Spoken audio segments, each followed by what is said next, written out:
अमन भाई जो भी होंगे वो एक आयत आपके साथ में रखेंगे 5:32, वो कहेंगे कि एक इंसान की हत्या बराबर सारी इंसानियत की हत्या। लेकिन वो कभी भी आपको 5:31 और 5:33 नहीं सुनाएंगे। वो कभी नहीं आपको बताएंगे कि कहां पर लिखा हुआ है कि जो इस्लाम के खिलाफ जाएगा उसको सूली टांग दिया जाए, उसके विपरीत दिशाओं में हाथ पैर काट दिए जाए, उसको देश निकाला दे दिया जाए। ये सारी चीजें हैं।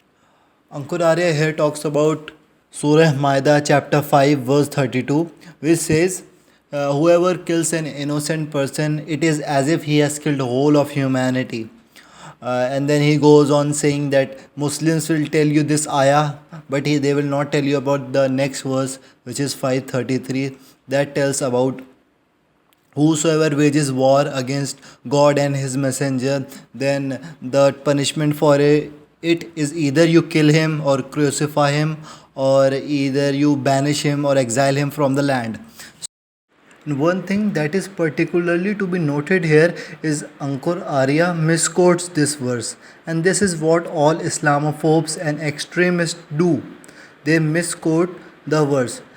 The verse doesn't talk about those who go against Islam, as Ankur says कि इस्लाम के खिलाफ जो जाएगा, but the verse is about those who wage war against God and his messenger. And the verse continues and says, and strive upon earth to cause corruption. So clearly the aim of this verse is to achieve public security and peace for the community, and not to tell Muslims that kill everyone, as Ankur is trying to make it out of it. And there is nothing barbaric about this verse, as you will say, oh, what kind of law is this? Because throughout history there were similar kinds of law, and even in our India there is a death penalty for sedition. The Indian Penal Code 121 clearly says that whoever wages war against the government, either he will be killed or imprisoned for the life. So, but there is one thing to note here.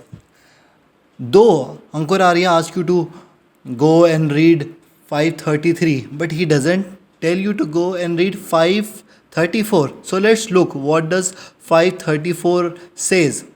5:34 says, but whosoever repents after his crime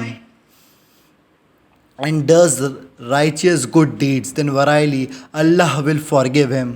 Verily Allah is oft forgiving and most merciful. So this is my Allah, this is my Islam.